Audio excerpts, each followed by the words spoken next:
Body spa चल रहे हैं शहर में, जिनके मुझे नहीं पता लाइसेंस होने के बाद भी क्या वो रेड लाइट एरिया है कि वहाँ पे आप देह व्यापार करवा रहे हो। भैया आप मानोगे नहीं, मैं बार बार बोलती हूँ उनको घर से निकाल देते हैं मकान मालिक, निकलो, पैसे न देने की वजह से, खाना नहीं है, जवान लड़कियां लोग घर में रोड में सुला रही लड़कियों को। इस तरह की व्यवस्था मध्य प्रदेश के जहाँ पे लाडली बहना मिल रहा है, ये लाडलियां नहीं है। तो शासन को थोड़ी आंखें खोलनी चाहिए। जो वो आप सोचो हमारे देश की विडंबना और प्रदेश की तो खासतौर से लाडली बहना योजना दे रहे हैं, और जो लाडलियां काम कर रही हैं, बाथरूम गंदगी साफ कर रही है, उनको 7,000 रुपए वेतन में रखा गया है। और सो मेनी टाइम मैं लेटर लिख के मुख्यमंत्री माननीय मोहन यादव जी को मैं स्वयं गई हूँ, दे के आई हूँ कि भाई इन पे कार्रवाई करो कि इनको न्यूनतम वेतन जो कलेक्टर द्वारा निर्धारित है 12,125 रुपए वो दो। मैं कहना चाहता हूँ मध्य प्रदेश की स्थापना दिवस जो भी मनाया जा रहा है 1 तारीख से 3 तारीख तक मनाया जा रहा है लाल परेड ग्राउंड में। कल मैं अपनी श्रीमती जी के साथ खुद गया था, जो मैम ने बात बताई है। मैं बिल्कुल नहीं डरूंगा क्योंकि मैं पत्रकार हूं और पत्रकार का काम होता है कि नेताओं तक, मुख्यमंत्री तक खबर पहुंचाने का और बिल्कुल सटीक खबर पहुंचाने का। आप दर्शकों को अवगत कराना चाह रहा हूं और बिल्कुल खुला है। मेरी श्रीमती जी मेरे साथ थी। एक पुलिस वाले से मैंने बस ये पूछा कि भैया पत्रकारों की बैठने की व्यवस्था कहाँ पर है। मेरे पास पत्रकार का जो पास मिलते हैं, पास वैलिड प्रूफ के साथ मैं वहां पर गया था। तो उन्होंने मेरे साथ धक्का मुक्की करना चालू कर दिया। जब मैंने उनसे रिक्वेस्ट करी सारा धक्का क्यों दे रहा है, तो उन्होंने मेरी कॉलर तक पकड़ ली। ये मेरी श्रीमती जी साक्षात गवाह। तो देखिए, या फिर आप ये बोल दीजिए कि पुलिस प्रशासन के ऊपर ही पूरा देश चल रहा है, या फिर ये बोल दीजिए कि राजनीति से देश चल रहा है लेकिन पुलिस प्रशासन जो है वो हावी है। अब पुलिस प्रशासन अगर हावी है तो ये बात नोट डाउन कर लीजिए। और जो विशिष्ट अतिथि जहां पर लिखा हुआ था वहां पर विशिष्ट अतिथि तो ठीक है, पूरी जनता, आम जनता भी वहां पर घुस गई। पत्रकार जहां बैठे थे वहां पर भी आम जनता, सिर्फ जहां पर मंत्रिमंडल और जहां सीएम साहब बैठे थे वो सेफ्टी है, ठीक है, मानते हैं सीएम का प्रोटोकॉल होता है। बाकी व्यवस्थाएं, अब व्यवस्थाएं के ऊपर आप बात कर रहे थे, व्यवस्थाओं पे मैं नहीं बताया कि व्यवस्थाएं बहुत जरूरी है। अगर किसी आप यूपी की बात करते हो, यूपी आप जरा घूम के आओ, आप मुंह चलाने से क्या होता है ना कि आप मुंह उठा के कुछ भी बोल दो। आम जनता, कार्यकर्ता हमेशा कभी भी अपन बात करो यूपी की तुलना करने लगते हैं। भाई आप यूपी जाकर देखो, वहां पर अधिकारी है और नेता है। यहां पर पुलिस का नेता बन जाए का कुछ भी हो जाए। मैंने क्या बोला कंट्रोलिंग नहीं है लोगों के ऊपर। अपने मुख्यमंत्री जी से काम से आप संतुष्ट नहीं है क्योंकि प्रणाली से संतुष्ट प्रणाली बिल्कुल, देखिए उनका जो काम भी योजनाएं, ये योजना वो योजना, अभी 154 करोड़ लागत में कौन सा ब्रिज बना है, मैं कल देख रही थी, ढह गया। आप इधर हाईवे चलिए गोविंदपुरा, करोड़ों रुपए लागत पास हो रही है। इनको पूछना तो चाहिए कर क्या रहे हो भाई, तुम सारा डिपार्टमेंट, गृह डिपार्टमेंट लेके बैठे। आप देखिए पुलिस के साथ कैसा चल रहा है, पुलिस आइडियाज होते हैं। बिल्कुल। तो मैं आपको कुछ कहना चाह रहा हूँ, अगर वो आप अगर समझे कि जैसे जो लेबर क्लास श्रमिक लोग होते हैं, जो लेबर वर्ग के लोग, उनके लिए अगर हम जैसे उनको अगर क्लासेस वगैरह प्रोवाइड करवाएं कि भाई आजकल जिस तरीके से रहते हैं मध्य प्रदेश में, देश में श्रमिकों की जो कंडीशन है, ठीक है, कई बार आप देखते होंगे कि टेंडर, जो पुताई का टेंडर होता है, घर में पुताई वगैरह होती है, उसमें बेचारे मजदूरों को 500 रुपए 400 रुपए दे दिए जाते हैं, बाकी ठेकेदार खा जाता है। नमस्कार, आप देख रहे हैं प्रदेश दर्पण 24। इस वक्त हमारे साथ बैठी हुई हैं मृणाली सिंह जी। आपका बहुत बहुत स्वागत है जी। शुरुआत हम करते हैं कि आपकी जो जर्नी है वो कहाँ से चालू हुई, यहाँ तक आप पहुंचे हो, कैसे क्या आपका सफर रहा, आज हमारे दर्शकों के बीच में कुछ बताना चाहिए। जर्नी तो मेरी बहुत लंबी है। अगर मैं बताना चाहूँ तो पहले मैं स्पोर्ट्स करती थी, प्लेयर थी, फिर मैंने मास्टर ऑफ फिजिकल एजुकेशन किया, पढ़ाई की, थोड़े दिन कॉलेज में जॉब भी किया, फिर सेल्फ सेटिस्फेक्शन नहीं हुआ, फिर जॉब छोड़ी, फिर खुद का बिजनेस किया।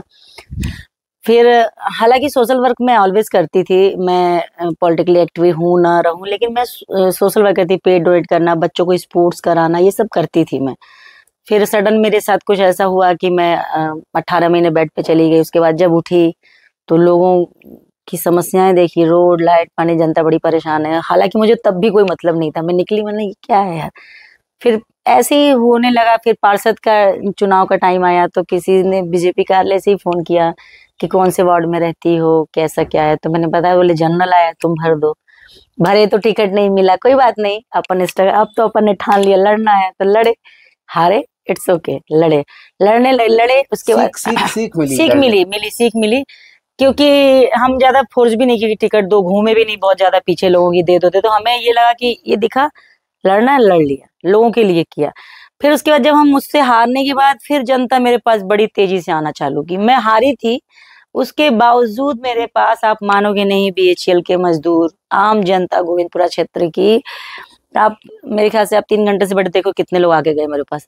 जनता आने लगी किसी उम्मीद से कि ऐसा वैसा। फिर एक घटना घटी, रोड सामने जो आप आए होंगे ना, बन रही है, इसमें एक लोग थे, कुछ लोग वो हमेशा धरना वरना करते थे, कुछ सुनवाई नहीं थी, उसमें भी मैं बैठी। आई आप धरने पे, हम यही चाह रहे थे दर्शकों को ये बताना कि धरने आपने बहुत दिए हैं, ऐसा हमने खुद भी देखा है और मीडिया सोर्स से भी पता चलता है।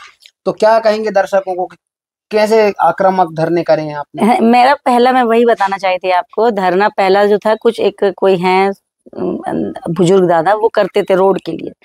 तो किसी ने उन्हें बोला कि एक लड़की है, अभी वो चुनाव वो की है, लड़ी है, उसको तुम जो है बुला लो यहाँ पे। तो लोगों ने बुलाया, मैं वहां गई तो सारे लोग थे, मैं आपको फोटो सेंड करूंगी, और मैं अकेली महिला थी। और उस वक्त मैं बहुत इनोसेंट, मुझे इनोसेंट तो मैं आज भी हूँ, मतलब मुझे कुछ भी नहीं पता था कि क्या होता है। वो लोग पूछे कि बैठना है तुम्हें यहाँ पे और बताना है, देखो ये रोड खराब है, बनवानी है अपन को। तो मैंने बोला हाँ मैं बैठ तो गई हूँ, लेकिन आप लोग मत उठना अब, जब तक कि इस रोड का काम चालू नहीं होगा। तो अरे नहीं नहीं हम बिल्कुल नहीं उठेंगे बेटा, ऐसा वैसा। 2-3 दिन हुआ, किसी ने बोला कि क्षेत्रीय विधायक आ रही है, 8 बजे आपको रुकना है, 8 बजे तक। हमने बोला 8 बजे तक क्यों, हमारा टाइम तो 10 से 5 का है, तो हम 10 से 5 पे रुकेंगे भाई, 10 से 5 तक ही हमारा टाइम है धरने का। विधायक मिलने में इच्छुक है तो उस टाइम पे है ना जब हम धरना कर रहे हैं। वहीं से मेरा फिर मतलब विधायक जनता के हिसाब से चले, हाँ हाँ जनता विधायक का वेट ना करे। हाँ मेरा ये मानना था, बट ऑब्वियस है ना कि आपको हमने चुना है तो आप हमारे फर्ज है, फर्ज है। हाँ आप 10 से 5 के बीच में आइए। अगर कोई परेशान हो गए, कोई घर परिवार छोड़ के धरना दे रहा है तो आपको उस टाइम पे आना चाहिए। लेकिन लोगों ने बोला नहीं नहीं, अब वो चमचागिरी तो जानते ही, मुझे बताने की जरूरत नहीं, आप प्रेस से हो तो चमचागिरी तो रगों में भरी है लोगों के। बोले नहीं, मैंने उसी दिन वहां से बोली मैं अब नहीं बैठूंगी यहाँ। वो लास्ट डे था उस दिन, विधायक जी शायद 8:30-9 बजे आई थी, ठंडी का मौसम था, मैं चली आई थी। मेरा मानना था कि जिस वक्त पे हमने धरना चालू किया, अगर आप सच में मुझसे मिलना चाहते हो तो उस टाइम पे आओ। ये एक मेरा जो एंटी होना चालू हुआ, ये हुआ कि भाई ये कौन सी बात हुई कि मैं भी किसी अगर बड़े पद पे जाऊंगी तो डेफिनेटली मैं जाके लोगों से जितना हो सकता है मैं रीच करूंगी उनसे। हाँ उनको, अब कोई देखो कई वजहों से लोगों का मैं देखती हूँ, अभी मैं तो बहुत डाउन टू अर्थ होके जा रही हूँ। कुछ वर्ग ऐसा आता है मेरे पास, आप यकीन नहीं करोगे, वो चाहता है कि उसकी मदद भी करो और उसको कुछ हो भी ना। मृणाली सिंह जी अभी वर्तमान में हॉस्पिटल में बड़ी फेमस दिख रही थी, तो हाँ। क्या है हॉस्पिटल के किस्से, हॉस्पिटल में आना जाना, हॉस्पिटल में मैं वही तो कहना चाह रही हूँ। क्या मतलब ये देखो, आप हमको क्या है, खोद खोद के हम आपसे पूछेंगे तो आप तैयार रहिए। तो हॉस्पिटल में क्या था वो कि हॉस्पिटल आप जाती थी और वहां पर कर्मचारियों से बात करती थी, क्या क्या? रोड की मुद्दा में, वही तो मेरी बात तो होने दीजिए। रोड हुआ, रोड बनी, जिस दिन रोड पे डामर गिरा उस दिन पूरे इधर के लोग ने मुझे देखा, दीदी मतलब हमने ये अचीव किया। और एक छोटी सी नन्ही चुईया हूँ मैं, बड़े बड़े साम्राज्य लगा बैठा के रखे, मैं एक नन्ही चुईया हूँ। और लोगों ने मुझे देखा और इतने लोग खुश हुए कि लोगों ने मतलब मुझे बहुत ताली वाली बजाई, माला पहना दिया। अरे दीदी यार, थोड़ा सा और मन को अच्छा लगा यार, और किया जाए। उसके बाद बीएचएल के कुछ मजदूर लिटरली मेरे पास आए, उनको 3-3 महीने वेतन नहीं, पीएफ नहीं, ईएसआई नहीं, सब बड़े टॉर्चर। बीएचएल गई मैं, बीएचएल मुझे पता भी नहीं था व्हाट इज द बीएचएल। मैं बीएचएल गई, भारत हैवी इलेक्ट्रिकल लिमिटेड, आज तो मैं उसके बारे में सब कुछ बता सकती हूँ। वहां के पहले दिन गई, बोले कोई मैडम आई लड़ेगी हमारे लिए, 5-10 मजदूर इकट्ठे हुए, 20-20-50, फिर बहुत सारे मजदूर इकट्ठे हुए। बीएचएल पे धरना की मैं, जहाँ पे प्रज्ञा साध्वी जी आई थी, उस मुझे हेल्प करने आई, उनने बोला, कमिट किया। मैं उसको बार बार इसलिए बोलती हूँ कि प्रज्ञा दीदी का कार्यकाल अच्छा था और उनने कमिटमेंट दिया कि ये चीज मैं संसद में पहुंचाऊंगी कि भारतीय हैवी इलेक्ट्रिकल लिमिटेड के मजदूरों के साथ अत्यंत अत्याचार हो रहा है। अत्याचार ऐसा कि उनकी कोरोना के नाम पे कटौती आज भी हो रही है। हालांकि दीदी ने लेटर लिखा, वो लेटर मेरे पास है, उनने काम किया। अब किस वजह से वो काम पूरा नहीं हो पाया, होगा तो आने वाले समय में, हो नहीं पाया। 1600 रुपए की कटौती हो रही है, जो कि आज वो लाखों में पहुंच गई है मजदूरों की। तो इसमें विधायक ने कोई स्टेप नहीं लिया। अब वो एक धरना की, बल्कि विधायक ने मुझे परेशान किया, पुलिस भेज दी 3 दिन बाद, उठाओ इसको यहाँ से हटाओ, टॉर्चर किया। लेकिन मैं भी जिद्दी हूँ, मैंने भी बोला नहीं, जब तक कि कोई खून में है जिद्दीपन। हाँ बोल सकते हैं कि भैया जब तक तुम, हम बैठे क्यों, आप आके पूछो, आप विधायक हो, आप भी महिला हो, मैं भी महिला हूँ, मैं मुझसे पूछो तो कि मैं क्यों बैठी हूँ। आपको लोगों की तकलीफ नहीं दिखता क्या?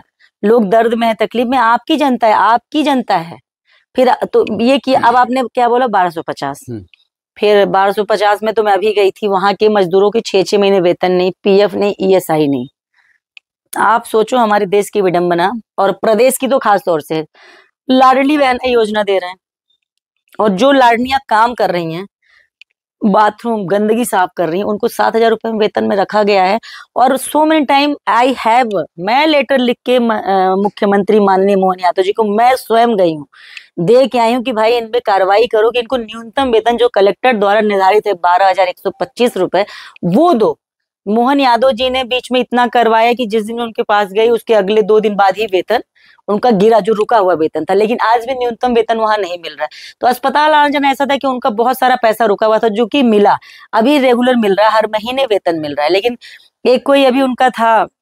आपने एक चीज ऐसी सोची है कि जैसे मैं आपको एक कहना चाहिए, आप मुझसे उम्र में बड़ी है, तो लेकिन कहते हैं कि पत्रकारों के पास थोड़े से आइडियाज होते हैं। बिल्कुल। तो मैं आपको कुछ कहना चाह रहा हूँ, अगर वो आप अगर समझें कि जैसे जो लेबर क्लास श्रमिक लोग होते हैं, जो लेबर वर्ग के लोग, उनके लिए अगर हम जैसे उनको अगर क्लासेस वगैरह प्रोवाइड करवाएं कि भाई आजकल जिस तरीके से रहते हैं मध्य प्रदेश में, देश में, श्रमिकों की जो कंडीशन है, ठीक है, कई बार आप देखते होंगे कि टेंडर, जो पुताई का टेंडर होता है, घर में पुताई वगैरह होती है, उसमें बेचारे मजदूरों को 500 रुपए 400 रुपए दे दिए जाते हैं और बाकी ठेकेदार खा जाता है। ये आपने सुना होगा। सुना है, मेरे पास केस ही आते हैं। तो इन चीजों को लेकर क्या अपन कुछ ऐसी कोई क्लासेस वगैरह, या फिर आप ही हफ्ते में एक दिन जैसे कोई जगह देख लो, वहां पर सब लेबर इकट्ठे हो जाए। मैं ये इस बारे में विचार किया था, अपने टीम से बात भी की थी कि जितने दिहाड़ी मजदूर वाले हैं, जिनका कोई संगठित असंगठित जो बटा हुआ है, जो असंगठित है, उनको एक जगह संगठित करके उन्हें अवेयर किया जाए कि तुम्हारी दिहाड़ी इतनी है और इतना टाइमिंग है, तुम इस पे करो। क्योंकि एक्चुअली पता है, मेरे जो सोर्सेज हैं, मैं लिमिटेड सोर्सेज हैं, क्योंकि मैं, आपको जैसा पता है कि मैं एक समाज सेवी हूँ, बाद में कुछ और हूँ, तो मेरे पास जो आता है मैं उसको अवेयर करती हूँ। लेकिन जो आपने बोला ना, इस पे मैं पिछले 6 महीने से विचार कर रही हूँ कि इसको किस तरीके से मैं ले आऊँ कि सबको एक सूत्र में बांधूं, और कहीं पे कोई मजदूर तकलीफ में हो तो मैं उसकी मदद करूँ। मजदूर वर्ग की प्रॉब्लम क्या है कि वो सोचता है कि नौकरी से निकाल दिया जाएगा, जो नौकरी में है, उससे उनके ठेकेदार सोच रहे हैं। मैं शासन से बार बार, जैसे उत्तर प्रदेश में एक निगम बना है, कुछ एक ऐसी नीति लाओ, आप 12,125 रुपए ही दो, लेकिन आप गवर्नमेंट से डायरेक्ट दो, या फिर कुछ एक ऐसा लाओ रूल, किसी की हिम्मत नहीं बहस करने की, उनके अंदर नहीं है इतनी जान। हाँ, जैसे लाडली बहन के पैसे आप गवर्नमेंट दे रही है। हाँ, गवर्नमेंट दे रही है ना, कोई दलाल नहीं। हाँ, उसमें तो अब वो थोड़ी ना क्लेम कर देंगे कि हमें परमानेंट दो। ऐसे ही कुछ सरकार को एक ऐसी नीति लेके आनी चाहिए जिस नीति के दौरान सारे जो वर्ग के लोग काम करें, उनको आप वही वेतन जो निर्धारित है, लेकिन उन वेतन को सुचारू रूप से 1 से 5 के बीच में दे दो। अभी आपको पता है, दीपावली पे अगर मैं नहीं जाती तो वेतन भी नहीं मिलता। दीपावली पे सारे मजदूर रो रहे थे, वेतन नहीं, वेतन नहीं, वेतन नहीं। और आज भी 1250 का, आज भी एक उसका नाम है ठेकेदार का, प्रथम नेशनल सिक्योरिटी है, उसका तो पूरा बिल रोक देना चाहिए। क्योंकि मैंने उसको बहुत बार कन्विंस किया कि तुम एरियर दे दो, पीएफ दे दो, ईएसआई दे दो। और पूरे मध्य प्रदेश की यही हालत है, पूरे ही हर जगह की, कहीं पे ईएसआई नहीं जमा हो रहा है, कहीं पीएफ नहीं। अगर जांच की जाए ना अच्छे से, पूरे मध्य प्रदेश की जांच की जाए, तो इतना भ्रष्टाचार स्वास्थ्य में निकलेगा कि आपके पैरों से जमीन खसक जाएगी। क्योंकि ईएसआई तो जमा ही नहीं करते मजदूरों का, ये मोस्टली नहीं जमा करते। पीएफ भी, स्वास्थ्य की कंडीशन तो वैसे ही किसी आप कप सिरप का देखो ना, कप सिरप, मैं चिल्ला रही हूं। दर्शकों, आप भी थोड़े से सावधान हो जाइए कि देखिए उस दिन आपने खबर देखी होगी, नेशनल न्यूज चैनल और तो सुनिए, चैनल्स में चली है कि कफ सिरप को लेके खबर चली है। जैसा मैम बता रही है कि स्वास्थ्य विभाग जो है बिल्कुल चिरमरा गया है, मतलब कहना चाहिए स्वास्थ्य विभाग के हालात इतने बुरे हैं, आप सच में इसकी पूरी तरीके से जांच होनी चाहिए। जो भी मंत्री विधायक बैठे हैं, अब तो मुझे लोग पता नहीं क्या क्या आके बोलते हैं कि अरे आपको नहीं पता, मंत्री के घर में हॉस्पिटल से खाना जाता है। अस्पताल के लोग बताते हैं, जो सरकारी पद पे बैठे हैं। हाँ, मुझसे बोला है कि आपको पता ही नहीं, आप किससे वो बोल रहे कि आप किससे गुहार लगाएंगी, जिस मंत्री के पास जाएंगे उसके तो हमारे हॉस्पिटल से राशन जाता है। अब आप ये बताइए कि मैं इतनी बड़ी बात ऐसी तो बोले, मुझसे बोले घर में आके, अब राशन अस्पताल से जा रहा है अगर, तो कहाँ किससे आप लड़ोगे, आप बताओ। लेकिन कहीं ना कहीं मुझे लगता है कि ये मुझे हो सकता है कि गुमराह किया जा रहा हो, ताकि मैं लड़ू नहीं, क्योंकि मंत्रियों के पास ही जाऊंगी। और मेरी बात तो सुनी गई थी, नो डाउट वेतन गिरा महिलाओं का, और न्यूनतम पे लड़ाई है तो हम लड़ेंगे, वो भी आएगा उन तक, क्योंकि वो ठेकेदार की जिम्मेदारी है। ठेकेदार जो ही बहुत ही अभी भ्रष्टाचारी, तो ठेकेदार को ब्लैकलिस्ट कर देना चाहिए। मैं बता रही, प्रथम नेशनल सिक्योरिटी ने पहले 3 साल पहले उसका ठेका था, 2-3 साल ठेका चला है, उसने ईएसआई पीएफ नहीं जमा किया। मैं उसको सो मेनी तरीके से कन्विंस किया, मेरे को पैसे दे दे, मैं मजदूरों को दे दूं, तू नहीं दे पा रहा है, जो कि बहुत ही परेशान है। भैया आप मानोगे नहीं, मैं बार बार बोलती हूँ, उनको घर से निकाल देते हैं मकान मालिक, निकलो, पैसे न देने की वजह से। खाना नहीं है, जवान जवान लड़कियां लोग घर में रोड में सुला रही हैं लड़कियों को। इस तरह की व्यवस्था मध्य प्रदेश के, जहाँ पे लाडली बहना मिल रहा है, ये लाडलियां नहीं है। तो शासन को थोड़ी आंखें खोलनी चाहिए, जो वो लाडली दे रहे हैं उससे बेहतर है कि न्यूनतम वेतन पे काम करें। क्या कहेंगे कि अब आने वाली जो दिन होंगे, आने वाले जो आपके आंदोलन होंगे, जो भी रहेंगे, अब वो किन विषय पर जा रहे हैं? सबसे पहला तो मेरा अभी आंदोलन का एक चल रहा है प्रोसेस। मुझे नहीं पता कि मैं कब करूंगी, पता तो है, मतलब टाइमिंग डिसाइडेड नहीं है अभी, थोड़ा सा अभी फेस्टिवल्स वगैरह थे, अब फ्री हुई हूं। मेरा तो अभी सिर्फ और सिर्फ सीधा ही टारगेट अभी माननीय मुख्यमंत्री मोहन यादव जी हैं। मेरे पास इतने केस आए हैं, आप यकीन नहीं करेंगे, बॉडी स्पा चल रहे हैं शहर में, जिनके मुझे नहीं पता लाइसेंस नहीं, लाइसेंस होने के बाद भी क्या वो रेड लाइट एरिया है? कि वहां पे आप देह व्यापार करवा रहे हो? मेरे पास अभी आके महिलाएं बता गई देह व्यापार हो रहा है वहां अंदर यहाँ पे। और अच्छा, महिला खुद आई है? महिला खुद बताई और वो ये बोली कि हम टिप पे काम करते हैं, हम सैलरी पे नहीं है। टिप अब किस बात की दोगे आप? ठीक है। दूसरा मैटर कि आप लाडली बहना दे रहे हो। यहाँ विकलांग एक लड़की मेरे पास अभी आई थी, विकलांग, विकलांग है, जिसको 600 रुपए तुम पेंशन दे रहे हो, जो 75% 70% चल नहीं सकता, कर नहीं सकता, उसको आप कितना पैसा दे रहे हो आप? 600 से 800। और लाडलियों को तुम 1200 दे रहे हो, काहे के लिए? दूसरा मुद्दा, विधवाओं को नहीं मिल रहा है। तीसरा, मजदूर वर्ग की महिलाओं को न्यूनतम वेतन नहीं मिला। तो मेरा तो अभी उन्हीं के लिए प्रदर्शन करूंगी, उग्र प्रदर्शन। मैंने विचार किया है, थोड़ा सा तैयारी कर रही हूँ। उनको ये पता होना चाहिए मोहन जी अपनी सरकार नहीं चला पा रहे हैं, उनसे नहीं हैंडल हो रहा है, तो उन्हें इस्तीफा दे देना चाहिए। क्योंकि ये बड़ा एक चीज बोली आपने, एक मुख्यमंत्री जो प्रदेश के होते हैं, और मुख्यमंत्री अगर कोई प्रदेश में अगर हैं, अगर वो शासन प्रशासन देखते हैं, प्रदेश को चलाते हैं, सुचारू रूप से चलाते हैं, तो मेरा ऐसा मानना है कि जो आम जनता है और जो, जैसा कि मैम ने बोला है, तो वो प्रताड़ित नहीं होती है और ना ही उस पर कोई दबाव होता है। लेकिन जैसा मैम ने बहुत सारी चीज़ें स्पा सेंटर के बारे में बताया, और ये तो ये बहुत सारी चीज़ें हैं, इसको हम बहुत डिटेल से भी अभी हम दीदी से पूछेंगे और इसको जानेंगे। लेकिन मुख्यमंत्री जी से काम से आप संतुष्ट नहीं है कि उनकी प्रणाली से संतुष्ट प्रणाली नहीं है? बिल्कुल, देखिए उनका जो काम भी योजनाएं, ये योजना वो योजना, अभी 154 करोड़ लागत में कौन सा ब्रिज बना है? मैं कल देख रही थी, ढह गया। आप इधर हाईवे चल लीजिए गोविंदपुरा, करोड़ों रुपए लागत पास हो रही है। इनको पूछना तो चाहिए, कर क्या रहे हो भाई तुम? सारा डिपार्टमेंट, गृह डिपार्टमेंट लेके बैठे हैं। आप देखिए पुलिस के साथ कैसा चल रहा है, पुलिस जनता के साथ कैसा व्यवहार कर रही है, और जब मौका मिला तो जनता पुलिस के साथ कैसे व्यवहार कर रही है। कहना चाहता हूँ मैम, एक बात मैं कहना चाहता हूँ, मध्य प्रदेश की स्थापना दिवस जो अभी मनाया जा रहा है, 1 तारीख से 3 तारीख तक मनाया जा रहा है लाल परेड ग्राउंड में। कल मैं अपनी श्रीमती जी के साथ खुद गया था, जो मैम ने बात बताई है।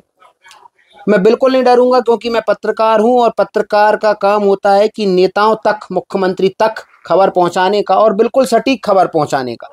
कि अगर आम इंसान अगर कहता है, कभी कोई विधायक मिल जाए, कोई पार्षद मिल जाए कि पुलिस ने मेरे साथ गलत किया, तो वो पार्षद और विधायक ये सोचते हैं कि यार तुम ही गलत हो गए, पुलिस वाले तो हो नहीं सकते। कल जो मेरे साथ घटना घटित हुई, मैं आप दर्शकों को अवगत कराना चाह रहा हूं, और बिल्कुल खुला है। मेरी श्रीमती जी मेरे साथ थी। एक पुलिस वाले से मैंने बस ये पूछा कि भैया पत्रकारों की बैठने की व्यवस्था कहाँ पर है? मेरे पास पत्रकार का जो पास मिलते हैं, पास वैलिड प्रूफ के साथ में वहां पर गया था। तो उन्होंने मेरे साथ धक्का मुक्की करना चालू कर दिया। जब मैंने उनसे रिक्वेस्ट करी, सर आप धक्का क्यों दे रहे हो, तो उन्होंने मेरी कॉलर तक पकड़ ली। ये मेरी श्रीमती जी साक्षात गवाह। तो देखिए, या फिर आप ये बोल दीजिए कि पुलिस प्रशासन के ऊपर ही पूरा देश चल रहा है, या फिर ये बोल दीजिए कि राजनीति से देश चल रहा है, लेकिन पुलिस प्रशासन जो है वो हावी है।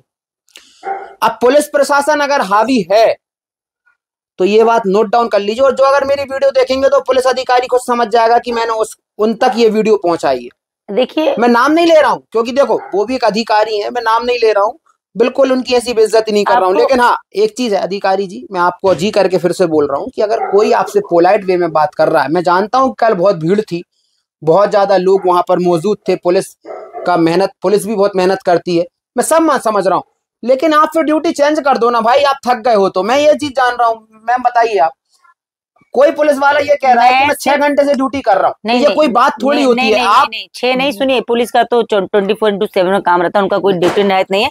आई नो, मेरा सिर्फ इतना कहना है कि इस तरह की जो गतिविधि पूरे मध्य प्रदेश में हो रही है, सिर्फ राजा जब निरंकुश हो जाता है ना, तब प्रजा ऐसी नहीं, राजा ही कंट्रोल में नहीं है। राजा जो हमारे मुख्यमंत्री जी हैं, वो कुछ भी नहीं कर पा रहे हैं। घोषणा कर देने से नहीं हो जाता है, आप अपने विधायकों को कंट्रोल नहीं कर पा रहे हो। अभी मैंने एक जगह, अभी सागर मछली का मैटर देख लो, कौन नहीं इन्वॉल्व है उसमें? आप मुझे बताओ, सागर मछली में कौन नहीं इन्वॉल्व है? वो कल्प्रेट था, लोगों को पता नहीं कितना बड़ा भ्रष्टाचार। अभी आप गोविंदपुरा क्षेत्र में देखिए, इस्पा चल रहा है। विधायक जी है, जब महिला है, उन्हें तो ज्यादा दर समझना चाहिए। क्या माननीय मोहन यादव जी को ये चीज नहीं पता है कि कहाँ पे क्या चल रहा है? सब पता है, लेकिन लोगों को कान में, आपको बदलाव, ये देश हमारा है, ये लोगों को समझना पड़ेगा, देश हमारा है। और लिटरली कभी अगर थोड़ा भी दिल में प्यार है देश के प्रति ना, तो लोगों को बदलाव करना चाहिए। आप अपनी जेब मत भरो। और रही बात पुलिस की, तो पुलिस कई बार बहुत ज्यादा फ्रस्ट्रेट हो जा रही है कि ना उन्हें टीए मिलता ना डीए मिलता, वो बहुत परेशान है।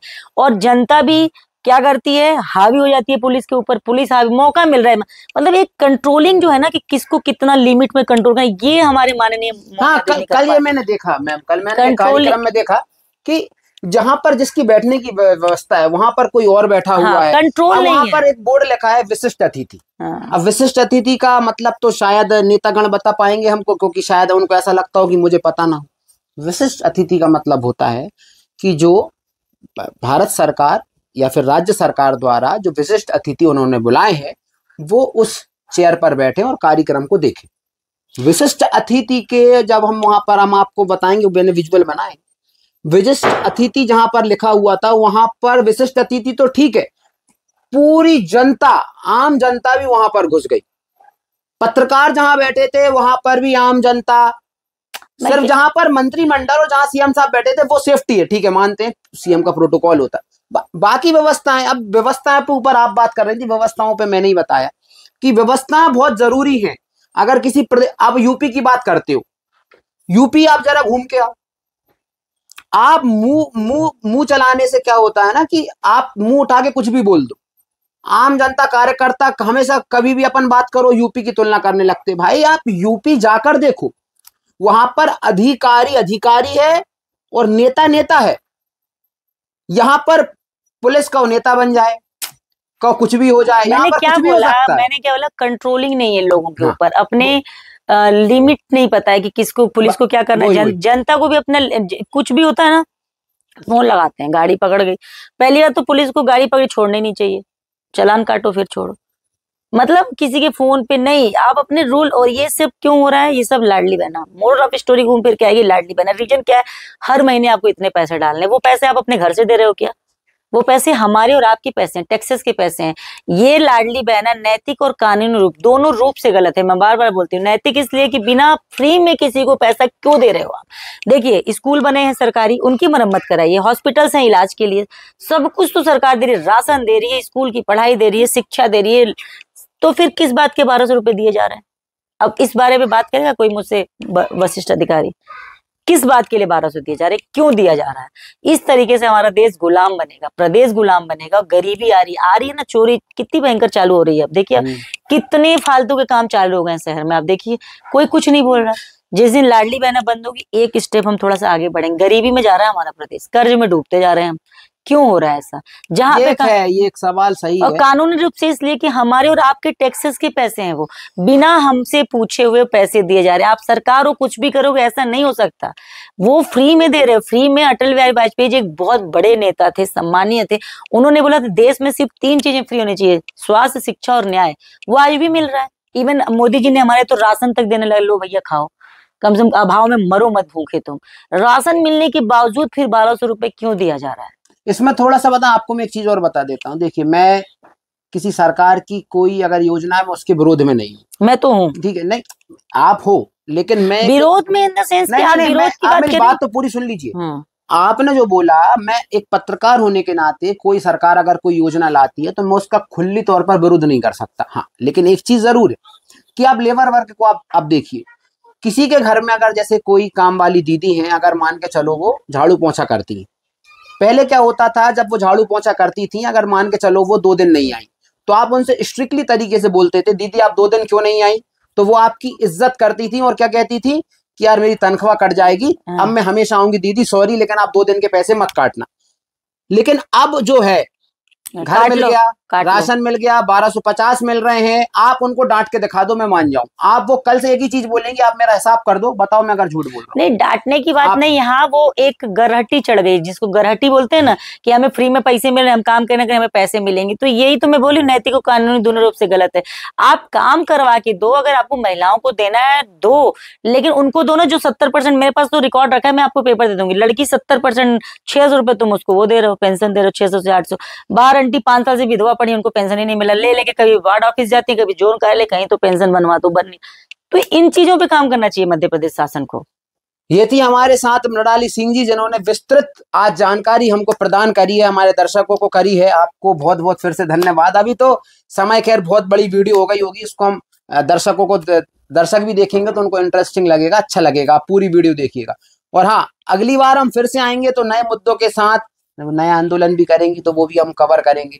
तो दीजिए हमको इजाजत। प्रदेश दर्पण 24 के सभी दर्शकों को बहुत बहुत फिर से धन्यवाद, आभार आपका भी कि आप हमारे साथ जुड़ी हैं। देखते रहिए मेरे साथ। मैं सिद्धार्थ बृहस्पतिया, प्रदेश दर्पण 24 भोपाल।